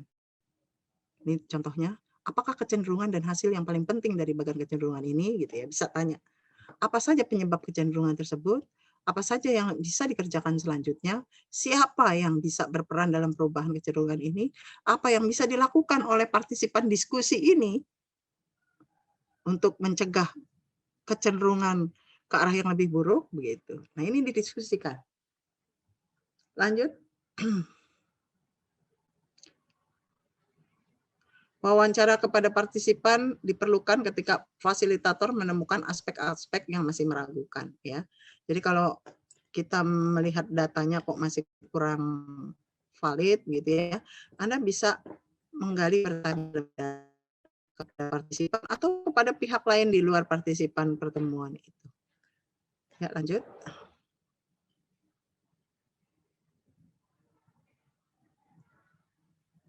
Jadi jenis bagan kecenderungan ini variasinya bisa suatu bagan kecenderungan untuk seluruh aspek kehidupan secara kronologis, bisa juga bentuknya bagan kecenderungan berdasarkan perbandingan antar tempat, antar kelompok, antar komunitas, ya. Jadi bikin bagan kecenderungan ini bisa variasi, bisa bagan kecenderungan dilakukan untuk komunitas A, komunitas B, komunitas C. Tujuannya apa? Supaya ada saling belajar juga dari mereka. Contoh misalnya, bagan kecenderungan kondisi sumber daya alam di desa A, cenderungnya lebih baik ya, terawat ekologinya di sana, tanahnya, pembagian tanahnya masih luas-luas, kemudian kesuburan tanahnya masih baik-baik. Sementara di desa yang lain kok cenderungnya makin buruk gitu ya, kondisi ekologinya, kesuburan tanahnya, sumber airnya, kemudian segalanya gitu ya, ada kecenderungan turun. Nah, ini apa yang terjadi dari dua tempat ini? Kok menunjukkan hal yang berbeda? Nah, ini bisa dipelajari dan kemudian antar masyarakat tadi bisa saling belajar. Jadi saling belajar itu tidak hanya di dalam satu komunitas ya, di antara warganya, tapi juga bisa antar komunitas, gitu maksudnya. Nah, data-data ini nanti bisa dipertukarkan antar mereka untuk didiskusikan, dibandingkan. Lanjut. Nah, ini adalah peringatan bahwa kalau kita mencari satu informasi, jangan pakai cuma satu teknik, tapi banyak teknik. Karena masing-masing teknik punya kelebihan dan kekurangan. Dan bisa mendalami, yang satu bisa menggali informasi di permukaan, di kulit-kulit, nanti pendalamannya pakai teknik yang lain gitu. Jadi kombinasikan teknik-teknik PRA ini, apapun, mau pakai bagan kecenderungan, transek sejarah, penelusuran alur sejarah lokal, dan kalender musim, semua harus dicoba. Lanjut, waktu kita tinggal sedikit ya. Nah, ini FGD perlu dilakukan untuk melakukan rencana tindak lanjut setelah data-data yang diperoleh dari teknik PRA tadi ya, itu sudah diperoleh. Jadi diskusikan kecenderungan masa depan yang akan mempengaruhi topik yang didiskusikan, diskusi prioritas yang dinilai penting pada masa depan, kemudian menyepakati rencana tindak lanjut. Ya, diskusi itu nanti pakai ini juga ditulis gitu ya, sehingga masyarakat semua bisa melihat. Ya, lanjut. Nah, kita masuk kepada teknik transek sejarah. Saya hanya ingin mengatakan bahwa teknik transek sejarah ini hampir sama dengan teknik bagan kecenderungan. Jadi kita akan melihat ataupun teknik penelusuran alur sejarah lokal itu hampir sama. Cuma bedanya adalah di dalam teknik transek sejarah ini kita memfokuskan topiknya adalah tentang perubahan atau kecenderungan ekologi, keadaan ekologi. Jadi topiknya aja yang berbeda. Tapi sebenarnya tadi di dalam penelusuran alur sejarah lokal kan peristiwa-peristiwa penting. Itu juga sebetulnya bisa dikhususkan peristiwa-peristiwa penting tapi berkaitan dengan pertanian. Misalnya bisa kita minta masyarakat atau warga yang ikut dalam pertemuan itu membahas topik khusus begitu. Kesejarahan tapi topiknya khusus. Nah, Transek ini kan sebetulnya seperti itu. Dia bicara topik khusus. Topik khususnya tentang perubahan atau kecenderungan perubahan sumber daya alam. Nah, nanti juga perlu dikhususkan lagi, sumber daya alam kan masih luas. Bisa menyangkut tata guna lahannya, bisa menyangkut airnya, bisa menyangkut vegetasinya, bisa menyangkut perilaku orang yang terkait dengan sumber daya alam itu gitu. Jadi itu hanyalah metode teknik-teknik ini sebetulnya variasi-variasi saja dari teknik-teknik yang lain. Lanjut. Silakan cepat saja karena waktu kita udah hampir selesai. Metode transik sejarah merupakan variasi dari metode bagan kecenderungan. Metode transik sejarah dapat digunakan untuk mengeksplorasi informasi yang mungkin bisa diperoleh dari transek sejarah. Perubahan sumber daya alam yang terjadi selama periode waktu tertentu. Yang kedua, bisa menggali sebab-sebab perubahan sumber daya alam. Jadi sebab-sebab perubahannya ya, kenapa? Kemudian yang ketiga, perencanaan. Jadi bagaimana masyarakat digali nanti mau nggak melakukan suatu tindakan dan bagaimana merencanakan perubahan yang diinginkan dari masyarakat. Dari besarnya perubahan atau kecenderungan sumber daya alam yang diamati, yaitu makin bertambahkah, berkurang, atau tetap saja, itu semua adalah informasi, dan dari informasi itu dapat diperoleh gambaran adanya perubahan dan kecenderungan umum yang akan berlanjut ke masa depan. Jadi warga mulai bisa membuat prediksi kalau dia tahu kecenderungan-kecenderungan yang terjadi dari sumber daya alam yang mereka miliki. Ya. Transek sejarah atau perubahan sumber daya alam digali oleh masyarakat sendiri via diskusi. Orang luar hanya sebagai fasilitator. Lanjut. Lanjut. Nah, ini ya sumber-sumbernya. Lompat saja langsung kepada gambarnya. Coba lompat. Ini manfaatnya masih nanti bisa Anda baca sendiri. Langkah penerapannya bagaimana, identifikasi dan undang masyarakat hampir sama ya, seperti tadi, tapi nanti ada teknik-teknik menempel pada kartu, ada pertanyaan-pertanyaan pendalaman, dan seterusnya. Nah, tapi ini adalah contoh-contoh ini. Karena kita topiknya khusus ekologi, kalau transek sejarah ini dia harus mencakup dimensi waktu, jadi artinya perubahan-perubahan yang akan kita lihat, dan topiknya pasti tentang perubahan-perubahan kondisi sumber daya alam. Di sini contohnya adalah misalnya variasi atau keragaman tanaman yang ada di desa itu. Atau juga tadi bisa debit air ya. Bisa juga penggunaan pemanfaatan air kayak apa dulu dan sekarang ya. Dulu ini masih bagus, ini tafsirnya misalnya masyarakat menjelaskan seperti ini. Ini contoh saja. Dulu airnya wah masih melimpah. Selain itu airnya masih kualitasnya baik sehingga ikan-ikan bertumbuhan di situ. Ikan-ikan banyak masih. Nah, tapi makin ke sini sumber daya airnya makin tercemar, ikannya makin tidak bisa hidup begitu misalnya ya. Kemudian juga ada teknologi-teknologi penjernihan air, kemudian kalau dulu nggak perlu, tapi sekarang muncul pada tahun 2000-an ini muncul. Setelah tahun 2000 tuh mulai ada airnya sudah tidak ada, tapi di sini dia gali dari sumber air yang paling dalam gitu ya, melalui sumur-sumur artesis jadinya. Seperti itu. Nah, ini menceritakan bagaimana perubahan-perubahan yang terjadi dari sumber daya alam, ya.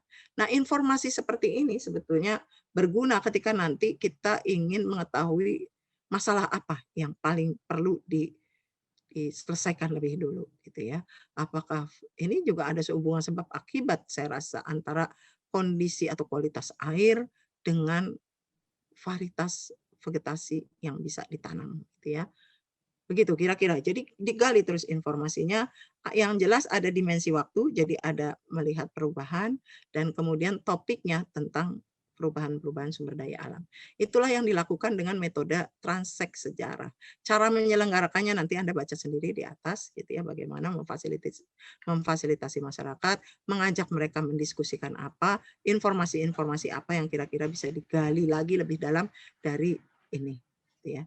Jadi ini semuanya sebetulnya teknik-teknik yang dari mulai penelusuran alur sejarah lokal, bahkan kecenderungan, sampai kepada transek, itu hanya perubahan di dalam hal topiknya yang dipilih dan cara menyelenggarakannya. Saya rasa itu saja dari teknik-teknik yang terkait dengan waktu. Inti utamanya adalah teknik ini tidak baku, silahkan dimodifikasi caranya, yang penting muaranya adalah bisa menyelenggarakan suatu aktivitas menggali informasi dari masyarakat desa itu sendiri secara partisipatif, artinya melibatkan banyak orang di sana. Karena pelibatan masyarakat ini adalah inti dari pemberdayaan. Mereka bisa saling belajar dari antara mereka sendiri maupun dari orang luar. Kita orang luar juga bisa belajar dari orang desa. Jadi intinya sama-sama saling belajar. Ya, itulah yang disebut dengan partisipatif. Sehingga nanti mengapa kita melibatkan sejak mencari datanya, mengidentifikasi masalah? Karena nanti kalau mau membuat program, besarnya masalah mereka udah pahami sejak awal begitu. Dan kemudian potensi-potensi apa yang bisa dilakukan untuk melakukan suatu tindak lanjut, mereka juga sudah tahu potensi-potensinya. Karena kita gali bersama-sama. Begitu kira-kira dari topik ini. Silakan nanti Anda perdalam dalam praktikum dan juga dalam rujukan yang sudah sudah disampaikan oleh Ibu Ninu ya bukunya. Dari saya PPT nanti saya sampaikan atau mungkin sudah bisa diakses mungkin di course. Itu saja dari saya, mungkin karena waktunya memang selalu berlebih ini agak banyak. Mungkin ada pertanyaan.